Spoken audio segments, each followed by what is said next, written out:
Assalamualaikum warahmatullahi wabarakatuh. Hai teman-teman, bagaimana nih kabarnya hari ini? Semoga kabar kalian semua baik ya. Di kesempatan kali ini, kami selaku kelompok 3 akan memaparkan materi mengenai apa sih dampak psikologis dan psikososial dari masalah keluarga terhadap istri, suami, anak, dan anggota keluarga lainnya. Sebelum pemaparan materi, yuk kita perkenalan dulu. Yang pertama ada Salsabila Rahmanur Azizah. Yang kedua ada Laili Nurlisa. Yang ketiga ada Dewi Murtasiah. Yang keempat ada Lian Hanuna. Yang kelima ada Titin Latifah. Dan yang terakhir ada Lia Rohali. Yuk langsung saja simak penjelasannya. Baik, langsung saja di sini materi pertama yaitu tentang definisi keluarga. Apa itu keluarga? Menurut Kamus Besar Bahasa Indonesia, keluarga merupakan komunitas terkecil pada masyarakat yang terdiri dari ayah, ibu, dan anak. Sedangkan menurut pandangan Islam, keluarga yang ideal adalah keluarga yang memiliki tujuan dan cita-cita yang sama, yaitu mendapatkan ridho dari Allah Subhanahu wa Ta'ala, atau dikenal dengan usroh thoibah warobun ghafur. Selanjutnya ada peran keluarga dalam Islam. Yang pertama, ada saling menanamkan ajaran Islam antar anggota keluarga. Yang kedua, saling memberikan rasa tenang antar anggota keluarga. Yang ketiga, saling menjaga dari siksa api neraka. Yang keempat, saling menjaga kemuliaan dan wibawa antar anggota keluarga. Yang terakhir, melanjutkan keturunan. Terima kasih. Baik, saya Dewi Murtasiah. Penjelasan selanjutnya yaitu mengenai faktor penyebab timbulnya masalah dalam keluarga. Yang pertama yaitu keuangan. Sudah kita ketahui secara umum bahwa keuangan sering menjadi faktor penyebab timbulnya masalah dalam keluarga. Walaupun uang bukanlah segalanya, namun pada realitanya adalah segalanya membutuhkan uang. Yang kedua yaitu ketidakhadiran anak. Hal utama dalam sebuah keluarga adalah pasangan yang harmonis antara suami dan istri. Namun terkadang suami dan istri juga menginginkan hadirnya anak. Nah, jika keinginan tersebut tidak tersampaikan, maka hal tersebut sering terjadi timbulnya masalah-masalah dalam keluarga.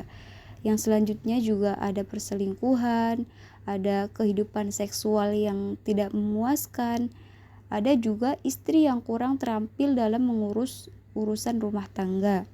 Nah, selain dari itu, ada juga faktor dari mertua yang selalu ikut campur urusan rumah tangga. Hal tersebut dapat menyebabkan timbulnya masalah keluarga. Dan selanjutnya yaitu ada komunikasi yang kurang antara suami dan istri.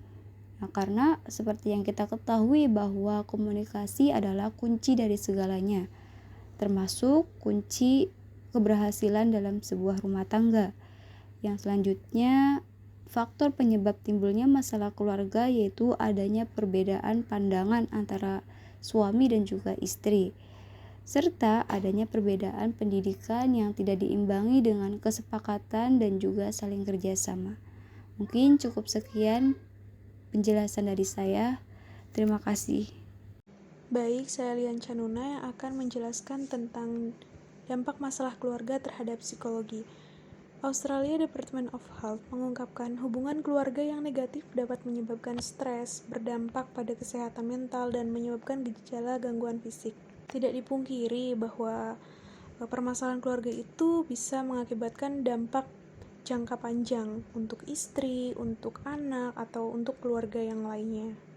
Contohnya seperti gangguan kecemasan. Nah, bisa jadi gangguan kecemasan ini dapat dirasakan oleh anak karena tekanan dari orang tuanya, dari keluarga sekitarnya, atau tuntutan-tuntutan lain.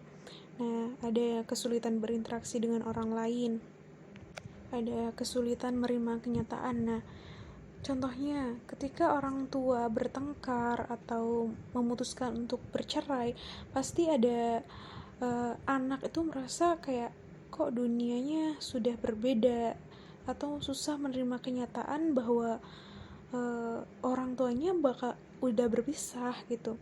tidak seutuh, tidak seharmonis seperti dulu, seperti itu. Nah, masalah keluarga juga dapat menyebabkan stres dan depresi, gelisah, perasaan tidak berdaya, gangguan tidur karena terus memikirkan masalah-masalah yang memang sebenarnya tidak perlu dipikirkan kalau masalah-masalah yang tidak penting. Tapi kan manusia itu tidak lepas dari overthinking. Terus risiko kesehatan fisik, ada perasaan sakit hati dan kecewa. Nah, perasaan sakit hati tuh pasti setiap orang memiliki, apalagi ada kalau sudah menyangkut keluarga atau pertengkaran dalam rumah tangga itu kan membekas banget, karena bagaimanapun juga kan orang terdekat itu seharusnya seseorang yang memberi kebahagiaan, namun memberi rasa kecewa dan sakit hati itu tuh sangat lama membekas di diri kita. Nah, keinginan untuk bunuh diri, biasanya keinginan untuk bunuh diri ini ketika masalah sudah tidak bisa ditangani lagi atau memang sudah lelah untuk menjalani masalah ini dan menjalani kehidupan ini, maka biasanya seorang itu memilih untuk mengakhiri hidupnya. Mungkin cukup sekian dari saya. Terima kasih. Di sini saya Trina Latifah akan memaparkan materi terkait hal-hal yang akan terjadi kepada seseorang yang di dalam keluarganya sering mengalami banyak masalah. Nah, yang pertama ini rentan mengalami masalah psikis. Tidak sedikit bahwa orang yang mengalami masalah dalam keluarganya seringkali mengalami masalah secara psikis.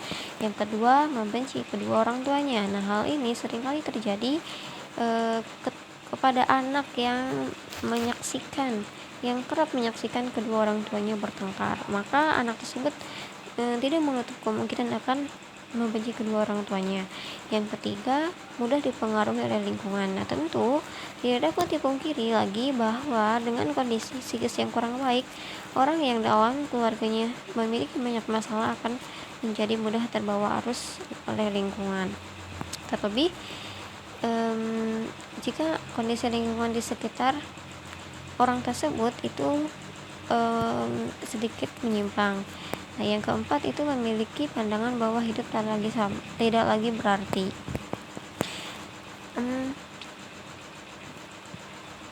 Yang kelima yaitu tidak mudah bergaul.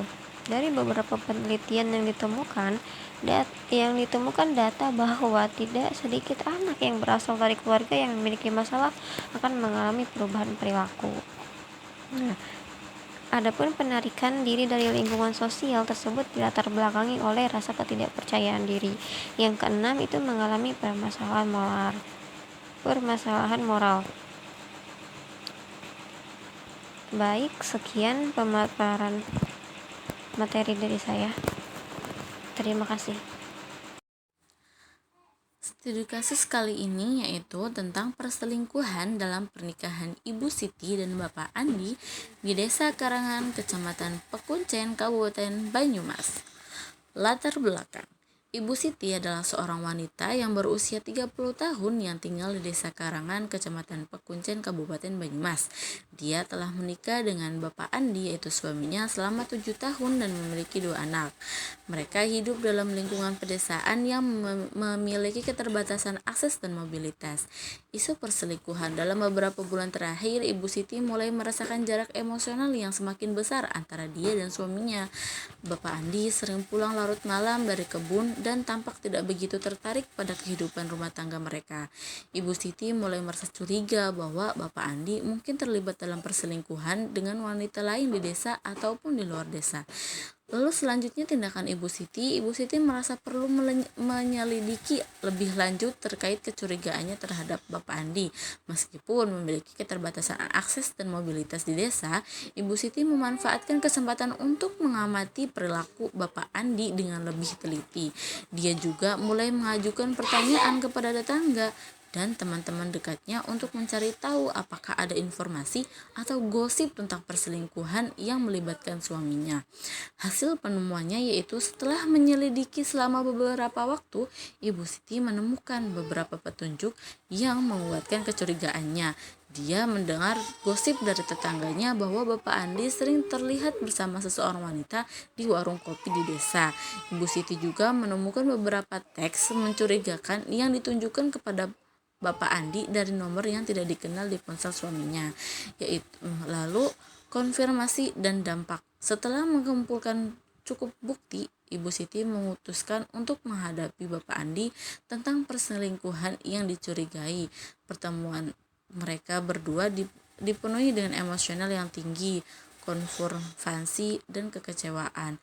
Bapak Andi awalnya membantah tuduhan tersebut, tetapi setelah Ibu Siti menunjukkan bukti-bukti yang dia temukan, Bapak Andi akhirnya mengakui perselingkuhan tersebut. Lalu kesimpulannya yaitu studi kasus ini menggambarkan tentang apa yang dihadapi oleh Bu Siti, seorang istri dari desa Karangan, terkait isu perselingkuhan dalam hubungannya dengan suaminya, yaitu Bapak Andi. Dalam lingkungan perdesaan dengan keterbatasan akses dan mobilitas, Ibu Siti merasa kehilangan keterkaitan emosional dan merasa curiga terhadap perselingkuhan yang melibatkan suaminya. Dengan menyelidiki dan menghadapi Bapak Andi, perselingkuhan tersebut terungkap penyebab kehancuran kepercayaan dalam hubungan mereka. Namun dengan bantuan profesional dan komitmen yang kuat, Ibu Siti dan Bapak Andi berusaha memperbaiki pernikahan mereka melalui terapi perkawinan. Analisis dari studi kasus tentang perselingkuhan seorang istri di Desa Karangan, Kecamatan Pakucen dan Kabupaten Banyumas ini memiliki beberapa faktor yang pertama yaitu faktor lingkungan, yang kedua kehilangannya keterkaitan emosional, yang ketiga komunikasi yang kurang efektif, yang keempat itu faktor versi tersedia, lalu yang kelima yaitu dampak psikologis. Perselingkuhan dapat memiliki dampak psikologis yang signifikan bagi individu yang terlibat dan juga bagi hubungan itu sendiri. Bagi Ibu Siti, perselingkuhan suaminya mengakibatkan rasa sakit, kecewa, dan keraguan diri. Hal ini juga dapat mengganggu kesehatan mental dan emosionalnya. Bagi hubungan Ibu Siti dan Bapak Andi, perselingkuhan tersebut merusak kepercayaan, menyebabkan konflik, dan mengancam keberlanjutan hubungan mereka. Baik, cukup sekian dan terima kasih. Wah, materi yang disampaikan sangat menarik ya. Semoga apa yang kita sampaikan bisa bermanfaat untuk kalian semua. Dan maaf ya, bila banyak kata yang salah ditutup. Wassalamualaikum warahmatullahi wabarakatuh.